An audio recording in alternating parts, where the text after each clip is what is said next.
afternoon, and we're pleased if you join us in person. I'm going to tell you where, I'm going to tell you how, and I would love for you to get a chance to hug the neck of Dan Mandis. We're at California Closets. We're in Cool Springs. It's at 420 Cool Springs Boulevard. Write that down or pop it into your GPS and come on out and see us. We'll be here until at least 3 o'clock today, and we'll be roaming the hallways of California Closets and checking out everything that they have to offer. Now, obviously, we're going to get into a lot of the news of the day. Fear ye not. I'm not going to leave you in a lurch during your lunchtime hour. We'll cover all of the things you need to know to be informed while you're at lunch or beyond, and we'll set the table for the drive with Brian Wilson, of course. Information-fueled and opinion-driven News Talk Radio on Super Talk 99.7 WTN and also on Super Talk TV. When we started Super Talk TV, we promised you that we would do the best we could to allow the baby to be born and then to, in the best way possible, let the baby start to babble a little bit and maybe roll over and crawl and walk. I don't know if we're at the walking stage yet, but I know this. You can watch us on Super Talk TV as we speak and as we speak on the air. And look who's here. If you're already watching, Nashville's Morning News is in the house with Dan Mandis. Hey, Dan. You did speak about babbling right here. How's it going? Good. You've been up since about 1? I've been up since 1 o'clock this morning. But that's okay because you know what? They've got cheese. They do. And mushrooms and alcohol, Matt.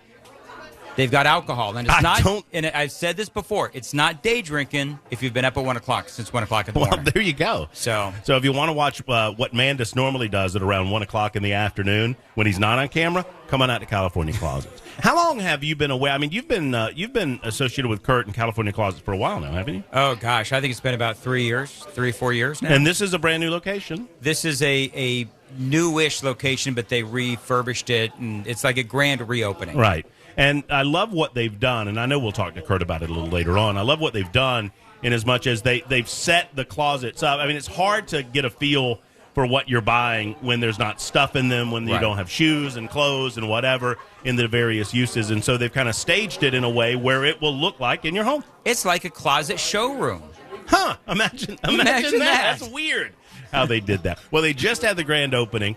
They just literally right in front of us in the front windows, they did the ribbon cutting, the white ribbon cutting with Kurt and the crew. And we'd love to see you for the duration, for the 3 hours. What were you guys talking about on this on this fine Thursday on Nashville's Morning News this morning? Oh, gosh. You know what? The guy you don't want to be today is Merrick Garland. Merrick Garland was taking it in the short hairs. He sure was. Ted Cruz went after him. As he should have. Absolutely. Spoke about Megan Hall a little bit, Laverne police officer. It's a fascinating reaction, and I was going to speak on that today, too. We talk about this issue, and we focus on Megan Hall, and I think a lot of people want to assume that we're focusing on Megan Hall because she's the female involved in this situation. And I was listening to you guys this morning. I think you did a great job on it. This is not about Megan Hall being the female and the others being guys and guys getting a pass. This is not that high school type stuff, where if guys get busy in the back seat, they're studs, and if girls do it, there's something else. This is about the person that is claiming to be the victim in a situation where it doesn't seem like there are any victims other than the people of Laverne. Well, the people of Laverne, there's the spouses involved here because let's not forget that a lot of these folks are married. And you're right. She's portraying herself to be a victim. I don't believe that she is. You're not calling out specifically just Megan Hall, although she is the one that's pulling that's doing the lawsuit. But when we've talked about this since day one on Nashville's Morning News, we've called out the bad behavior and the bad character of everyone. That's Megan Hall. Mm-hmm. That's the cops involved as well. And I just don't know why she thinks that she would have a chance to play the victim card. Because it is clear, I mean, even in the reporting, they said that she was trying to recruit some of these, cops into her open marriage when she actually doesn't have an open marriage, at least according to the husband. Well, and it's an odd fine line that she and her attorney, they're trying to walk. Yeah. That they don't claim that she did any of this, quote unquote, against her will, but she claims that there was an atmosphere at the Laverne Police Department that created a dynamic by which she felt like she had to do this. I guess that's her claim in this case, that she felt like she was expected to do some of these things, and she really didn't want to. I mean, it's distasteful in a number of different ways, and I hesitate to get into the meat of it, in an open setting like this. But what do you do? Megan Hall is trying to play the victim, and I think, let me ask it this way. Do you applaud her attorney in an odd, macabre way for taking what society has done with the victim card and turning this into a lawsuit against the city? I mean, I think real victims of sexual harassment would be appalled by what she's doing. I agree. So that's number one. Number two, part of what she's saying, at least the way that I interpret it, is they're saying that she was emotionally going through a lot. And so part of their case at her playing the victim is that they took advantage of her emotional state. And so once they got involved in that part of it, then she was manipulated.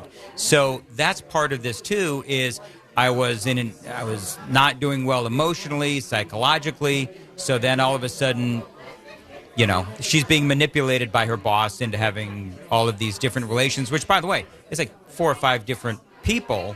So I don't know how you can play the victim when, in some ways, she was the aggressor. Well, here's the thing. When you sue the city of Laverne, don't you recognize that eventually all of the information will come out?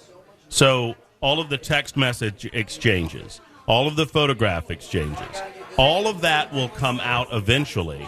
So either she's telling the truth and that will come out, or she's most decidedly not telling the truth and that will come out too. I agree with you, Dan. It is sad if we feel like we know what we know about this situation. Now Megan Hall is telling a completely different story, and I believe it's a story designed to get a settlement from the city of Laverne. But the real insult is with the people who have dealt with real issues of sexual harassment, real issues of workplace intimidation of a sexual nature. I mean, those folks who were not listened to for so long. If Megan Hall is telling the truth at all, she had every opportunity and every avenue in front of her to file complaints that, if we believe the Laverne Police Department, were never filed. Well, and here's the other thing that I would say is, and we mentioned this on the morning show today, which is, okay, so do you know how many different police departments across the country would welcome in Megan Hall? Like of many. Course. Because there are police officer shortages all across the country. So if she was so dissatisfied with the culture and the way that she was being treated, just playing devil's advocate, she could have gone to another location. She could have gone to another Metro Nashville PD or any other law enforcement agency would have been happy to have her. Have you seen the movie Dodgeball? Yes. I mean, the first thing that I thought, and I'm not trying to be flip or overly funny about it, but the first thing that I thought when I saw that she was filing suit against the Laverne Police Department is that there's the line from Dodgeball. That's a bold move, Cotton.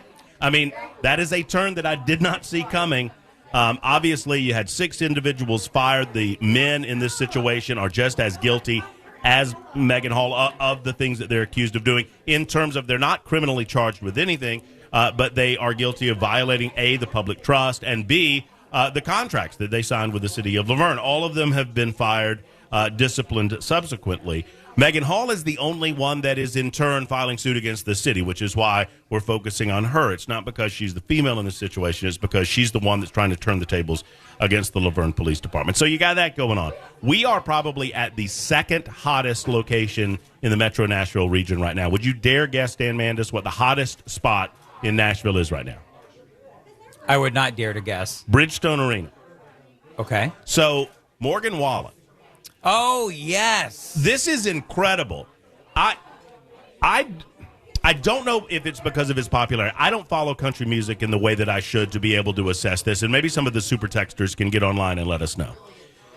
But I do appreciate his music. I've heard enough of it to appreciate his music. So Morgan Wallen, it's well established. He went through it where he had a night that I'm sure he would like to forget, and he would like everyone else to forget, where he said some very unfortunate things. He subsequently apologized and kind of dropped out of the spotlight for a little while. And he has now been on a comeback tour that has been an incredible testimony to how to push back against cancel culture and this woke culture where if you do one little thing wrong in your life, you're to be canceled permanently and forevermore. And his popularity, I don't think, has ever been great.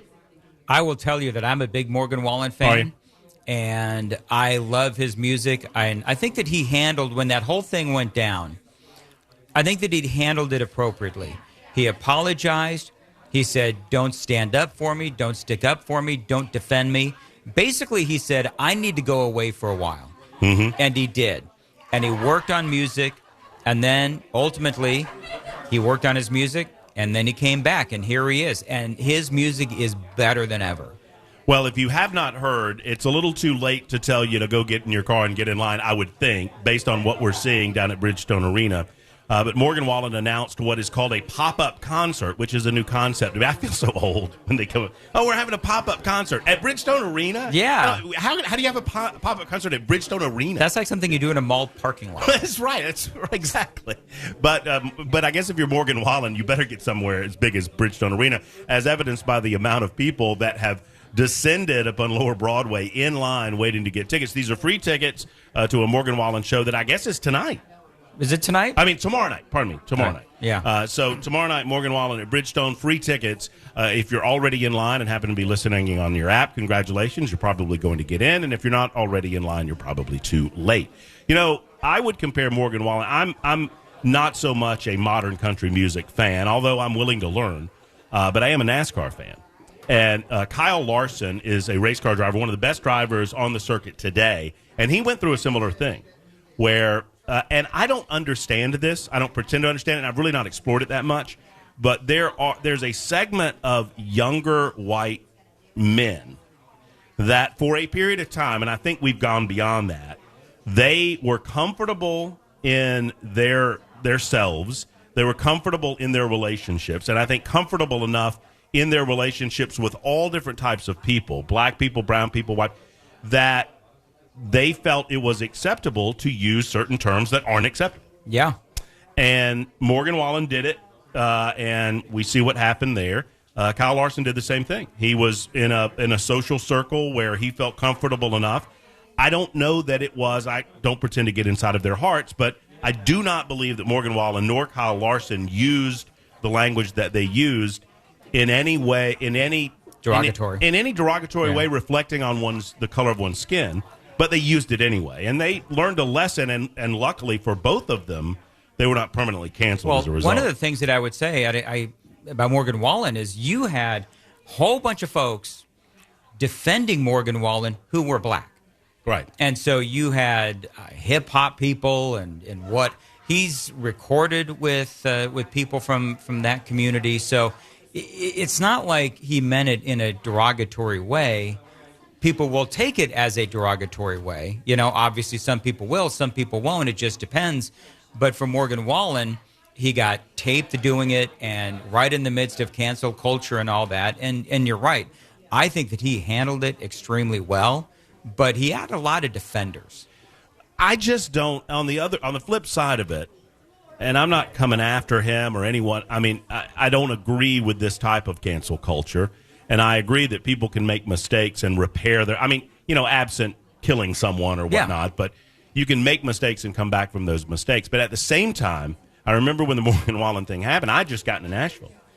And on the heels of this race car driver, one of the fastest moving race car drivers in the sport at that time, and he says something on an iRacing rig that he thought was private that was public, and he was canceled for a year and a half. Yeah. And I'm thinking, I don't understand why anyone who would describe themselves as white would think that it's ever appropriate. I don't understand that either. No matter how cool I am with everybody and how comfortable I am in knowing that I'm not a racist and that I'm not biased, I would never. I learned early on in my radio career that even having a serious and important discussion about racial relations, even if you're quoting someone, you still don't do it. You don't. You just don't do it, man. You don't. You're asking people that don't like you to come in and wreck your career. That's absolutely right. Well, congratulations to Morgan Wallen, and it's a far from a wrecked career. He's got a line outside of Bridgestone Arena right now as folks are waiting for that concert tomorrow night. We're at California Closets. That's 420 Cool Springs Boulevard, and would love to see you. We'll be here till 3 o'clock this afternoon. Obviously, we'll get into some of the issues that are going on. Joe Biden has gone unhinged to going after the Second Amendment yet again. There was a, for those of you listening, now, Mr. President, don't you start. We'll get to you in just a moment. Also, there's an update on a couple of stories we discussed over the last week, I guess.